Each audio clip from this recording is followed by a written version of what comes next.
बिस्मिल्लाहिर्रहमानिर्रहीम। अस्सलामु अलैकुम वरहमतुल्लाहि वबरकातुहू। मेरा नाम डॉक्टर हसन जमील संधू है।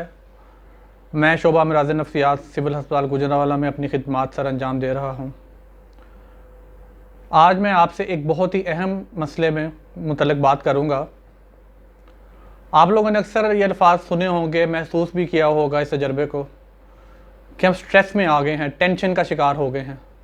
ये टेंशन, ये स्ट्रेस, ये है क्या? तिब की ज़ुबान में या मेडिकल की ज़ुबान में इसको एंग्जाइटी के नाम से जाना जाता है। बुनियादी तौर पर जब हम किसी ऐसे मामले में आमना सामना हमारा होता है, किसी ऐसे मसले के साथ जो हमारे लिए नया हो, हमारे लिए पेचीदा हो, हमें उसको फेस करने में, उसका सामना करने में मुश्किल पेश आ रही हो, तो जिस्म के अंदर कुदरती तौर पर कुछ तब्दीलियाँ रूनुमा होती हैं, जिसमें थोड़ा सा खौफ का एलिमेंट आ जाता है। जिस्म के अंदर कुछ ख़ास किस्म की तब्दीलियाँ इंसान महसूस करता है। इसको हम एंग्शियस स्टेट कहते हैं या एंग्जाइटी की हालत कहते हैं।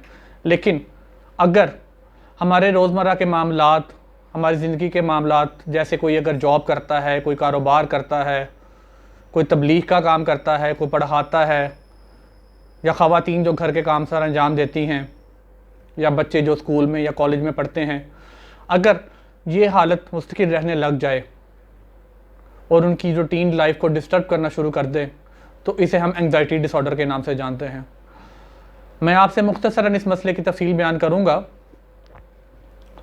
एंग्जाइटी की क्या अलामत होती हैं? अमूमन खौफ की कैफियत इसके अंदर होती है।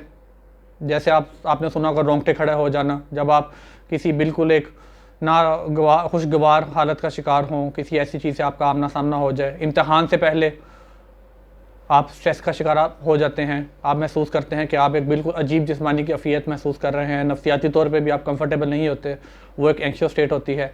लेकिन अगर ये आपके साथ मामला रहने लग जाए, कम से कम 6 हफ्ते अगर ये रहे, तो इसको हम एंग्जाइटी डिसऑर्डर कहते हैं। इसकी बुनियादी अलामात में मुस्तकिल सर दर्द, गर्दन और कंधे के पट्टों का खिंचाव, दिल की धड़कन का अक्सर तेज़ रहना, तबीयत में चिड़चिड़ापन, बात बात पे गुस्सा आ जाना, पेट की ख़राबी रहना। जैसे आप लोग अमूमन सुना होगा कि पेट अक्सर ख़राब रहता है, या तो कब्ज़ रहती है, या अक्सर बहुत ज़्यादा लोगों में बार बार पखाना आने की शिकायत होती है। वो कहते हैं खाना हज़म नहीं कर पाते हम। मैदे की गैस इसमें का जो है एपीडी, एसिड पेप्टिक डिजीज़ जिसे हम कहते हैं मेडिकल की ज़ुबान में, वो बहुत कॉमन है इसके अंदर। उसके अलावा सांस का फूल जाना, अगर कभी ये कैफियत ज़्यादा तेज़ हो जाए। तो ये बुनियादी तौर पे अलामात होती हैं जिसको हम एंग्जाइटी डिसऑर्डर के नाम से जानते हैं। जब मैं शोबा नफ्सियात में आया, तो मेरे लिए एक, मैं समझ लें कि मेरे उस्ताद मोहतरम डॉक्टर साकिब बाजवा, जो प्रोफेसर ऑफ साइकेट्री हैं, उनके साथ रह के मैंने बहुत कुछ सीखा। लेकिन एक चीज़ मैं ख़ास तौर पे ब्लेसिंग समझता हूँ अपने लिए, कि हमारे पास कुछ ऐसे मरीज़ हैं जो दूसरे शोबों की तरफ से, डॉक्टर की तरफ से हमारे पास भेजे गए थे, कि जो मुसलसल 15-15, 20-20 साल से सर दर्द की गोलियाँ, कंधे के पट्टों के खिंचाव की गोलियाँ, मैदे की ख़राबी की गोलियाँ, और मुसलसल पेट ख़राब जिसे डायरिया कहा जाता है, उसका इलाज कर रहे थे। लेकिन वो वक्ती फाका उनका होता था, और वो एंडोस्कोपी, चेस्ट एक्सरे, अल्ट्रासाउंड, खून के बेशुमार टेस्ट करवा के ना सिर्फ माली तौर पे भी अपना बहुत ज़्यादा नुकसान कर चुके होते थे, बल्कि बहुत सी ऐसी दवाइयाँ खा के उनके बाकी जिस्म के अज़ा पे भी कोई अच्छा असर नहीं होता था। तो जब वो हमारे पास आए, तो हमें पता चला कि एंग्जाइटी का, जब मैंने पढ़ा कि एंग्जाइटी के मरीज़ के भी अलामत ऐसी आ जाती हैं, और हमने उनको बहुत हल्की मिकदार से जब एंग्जाइटी की दवाइयाँ देनी शुरू की, अल्हम्दुलिल्लाह वो 1-2 हफ्ते के अंदर ही जब हमारे पास दोबारा फॉलोअप विज़िट पे आए, तो हमने देखा कि उनकी ज़िंदगी में बहुत ज़्यादा तब्दीली आ चुकी थी। वो बाकी तमाम दवाइयाँ छोड़ चुके थे, और उन्होंने इतनी दवाएँ दी कि मैं आपसे अल्फाज में बयान नहीं कर सकता। और इस चीज़ ने मुझे बहुत खुश किया कि नफ्सियात का मसला जो है, वो हमारे मुआशरे के अंदर इसको एक मिथ है कि लोग नफ्सियात के मसले का इलाज नहीं करवाना चाहते। याद रखिए, अगर आपका जहन तंदुरुस्त नहीं, तो जिस्म भी तंदुरुस्त नहीं होगा। आपका जहन गाड़ी के इंजन की तरह है, अगर इंजन ही काम नहीं करेगा, तो पहिए, एक्सल और बाकी चीज़ें बिल्कुल काम नहीं सही तरह कर पाएंगी। लिहाजा जब भी आप किसी भी किस्म के मसले का शिकार हो, तो बिल्कुल मत हिचकिचाएँ और माहिर नफ्सियात से रुजू करें। अब अलामात मैंने आपसे शेयर कर ली हैं, इसके बाद हम इसके इलाज की तरफ आएंगे। इलाज में 2 तरह की चीज़ें हैं। सबसे पहले तो इसके अंदर आप जो है अद्वियात का इस्तेमाल है जो कि मरीज़ों में करते हैं, उसमें 3 से 6 माह, अमूमन कई दफ़ा कुछ मरीज़ों में 9 माह तक भी हमें जाना पड़ता है। और दूसरा इलाज इसमें जो है वो साइकोथेरेपी, या जो उसमें नफ्सियात के मौलजीन जो होते हैं वो आपसे बातचीत करके, आपकी काउंसलिंग करके आपको मुख्तलिफ ज़हनी वर्जिशें सिखाई जाती हैं। आपसे बातचीत करके आपको बताया जाता है कि आपने अपने अंदाज़े फ़िक्र को, लाइफ़स्टाइल को आपने कैसे चेंज करना है, ख़ुद में कैसी तब्दीलियाँ लेके आनी है कि आप मामलात को ज़िंदगी के बेहतर तरीके से मैनेज कर सकें। याद रखिए, जैसा मैंने पहले बताया था, एंग्ज़ायटी की सबसे बड़ी वजह आपके मामलात को बेहतर तरीके से मैनेज ना कर पाना है।